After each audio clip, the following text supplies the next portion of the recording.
একটা বাচ্চা যদি দুষ্টামি করে তাহলে কি কোনো মায়ের দোষ নাকি ওই বাচ্চার দোষ? আপনারা সবাই কমেন্ট করে আজকে এই কথাটা বলে যাবেন। কেন এই কথাটা বললাম পুরাটা ভিডিও দেখলেই বুঝতে পারবেন। আর আজকে যে কি বিপদ হতে হতে আর কি আল্লাহ বাঁচাইলো সেটাও আজকের ভিডিওতে দেখবেন। তো আমার ভিডিওটা সম্পূর্ণ দেখার সবাইকে আমন্ত্রণ জানাচ্ছি। আসসালামু আলাইকুম। কেমন আছেন আপনারা সবাই? আমি গতকাল একটুও ভালো ছিলাম না, কারণ আমি এই ভিডিওটা ভয়েসটা দিচ্ছি রাত্রের বেলা। আমি দিনটা যে এতটাই খারাপ কাটছে কি আর বলবো। সারাটা দিন খারাপ কাটলো, বিকাল টাইমটা কান্না করতে করতে আমার সন্ধ্যা হয়েছে আর কি। এমন একটা অবস্থা। এই যে আমার পাখি, এই আমার পাখিটাকে নিয়ে যাচ্ছিলাম আজকে জানেন কোথায়, হসপিটালে। সে এমন একটা কাজ করছে কি আর বলবো, যেটা বলার কোনো ভাষা নাই। কি যে বলবো আমি কিচ্ছু বুঝতে পারি না। এরকম দুষ্ট বাচ্চা হইলে কি যে জীবনটা প্যারা প্যারা হয়ে যায় শুধুমাত্র আমি জানি।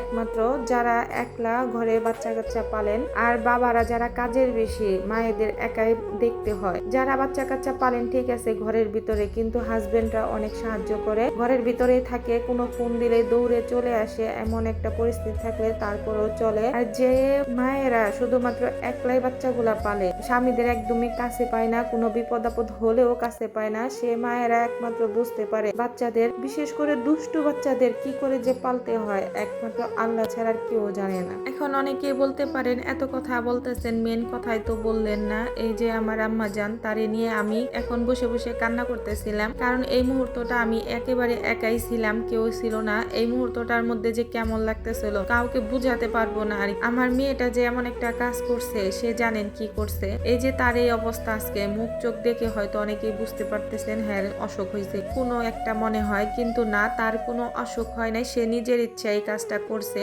ওই যে এক্সরে রুমে দেখলেন, সে নাকের ভিতরে একটা কি জানিয়ে দিছে। এই অবস্থা সকাল থেকেই এতটা হাঁচি পারতেছিল আর নাক মুখ দিয়ে চোখ দিয়ে পানি পড়তেছিল। আমি মনে করছি হয়তো ঠান্ডার কারণে, কিন্তু না, সন্ধ্যার সময় দেখি একটু ঘুমানাইতে গেছিলাম, এখন দিয়ে নাক দিয়ে রক্ত বের হয়। রক্ত বের হলে কেন হঠাৎ করে, আমি তো ভীষণ টেনশনে পড়ে গেছিলাম। তারপরে দেখলাম যে নাকের ভিতর ধরলে নাকি সে ব্যথা পায়, নাক নাকি জ্বালা যন্ত্রণা করে। এই যে এই সময়টা দেখেন, এই যে চোখের কি অবস্থা, চোখ মুখ দিয়ে এক সাইড দিয়ে শুধু পানি পড়তেছে। ওই যে নাকের ভিতরে কি জানি, এই যে এক্সরে করে এখন ডাক্তাররা বললো আর কি হয়তো কোনো পুঁতি দিছে বা অন্য কোনো কিছু। তো আমি তো শুধু আল্লাহ আল্লাহ করতেছিলাম যে এমন একটা যদি নাকের ভিতরে অন্য ওরকম, আমি যেটা টেনশন করতেছিলাম যে হয়তো ওই জিনিসটা দিছে, যদি ওই জিনিসটা দিয়ে থাকে নাকের ভিতরে যায় থাকে। আর আমি লাইট দিয়ে তো বারবার দেখতেছিলাম, কিন্তু নাকের ভিতর কিছুই দেখা যাইতেছিল না। যদি দেখাও যাইতো তারপর একটু টেনশন কম হতো, কিন্তু কিছু দেখা যাইতেছিল না। এই কারণে আমি একটু টেনশন বেশি করতেছিলাম। তো আল্লাহ আল্লাহ করতেছিলাম। তো আমার বোনকে ফোন দিছিলাম। আমার বোন প্রায় রাত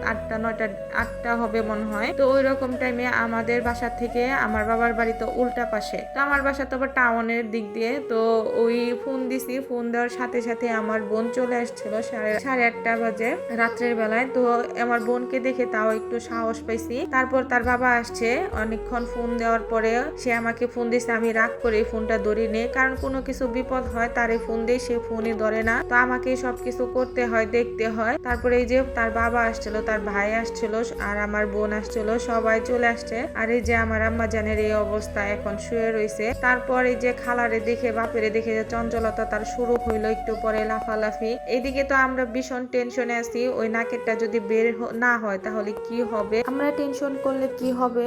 এই যে এদিকে তার সারাদিন পরে আর কি, যে একটু রাত্রের বেলা একটু লাফালাফি করতেছিল। ওই যে খালারে দেখছে, বাপেরে দেখছে একসাথে, এখন একটু আর কি যে খেলতেছে। আর এই জায়গায় কি যে কি বলতেছে, আমরা আবার হাসাহাসি করতেছিলাম। তো এই মুহূর্তটা আর কি অনেক কঠিন একটা মুহূর্ত ছিল।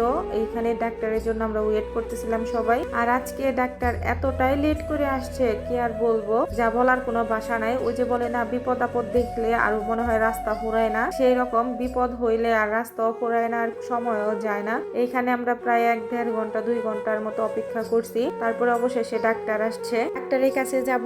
এখানেও লম্বা সিরিয়াল, এখন বসে থাকো আবার কিছুক্ষণ। তারপর অবশেষে আমরা ডাক্তারের রুমে যাই। আর আমি ভিডিওগুলা করতে পারি নাই, আর কেউ করে না আর কি। অনেক কষ্টে, অনেক কান্নাকাটি করার পরে ডাক্তারদের ট্রিক বলতে পারেন, তো তাদের আর কি যে কোনো একটা কিছু দিয়ে আর কি বের করে দিছে।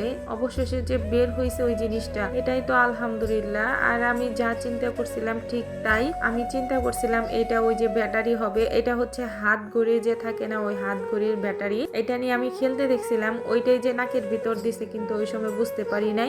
ওই সময় একটু একটু চিন্তা করছিলাম, আন্দাজ করছিলাম, ঠিক তাই হয়েছে, ওই জিনিসটাই দিছে। আর ওই জিনিসটা যদি নাকের ভিতরে আরো কিছুদিন থাক তাহলেই না নাকের ভিতরে ওইটা যদি ভাষ্ট হইতো তাহলেই না আমার মেয়েটা শেষ হয়ে যাইতো। কি একটা অবস্থা, এইটাই ছিল নাকের ভিতরে। একদিনে কি অবস্থা হয়েছে নাকের ভিতর, মনে হচ্ছে আর কি নাকটা পুরো পচে গেছে ভিতরে। মাত্র কিন্তু কয়েক ঘন্টায় ছিল, বেশিক্ষণও ছিল না। তারপরেই তাড়াতাড়ি যে দেখতে পারছি জিনিসটা আর বুঝতে পারছি যে নাকের ভিতরে কিছু আছে, এইটাই আলহামদুলিল্লাহ। আর আল্লাহরও অশেষ রহমত, একটু দেরি হয়েছে ডাক্তারখানায়, তারপরও যে ডাক্তার আজকে পাইছি, নাক কান গলা বিশেষজ্ঞ, অনেক ভালো একটা ডাক্তার, অভিজ্ঞ ডাক্তার। সে এক খুঁচাতেই আর কি বাইর করতে পারছে।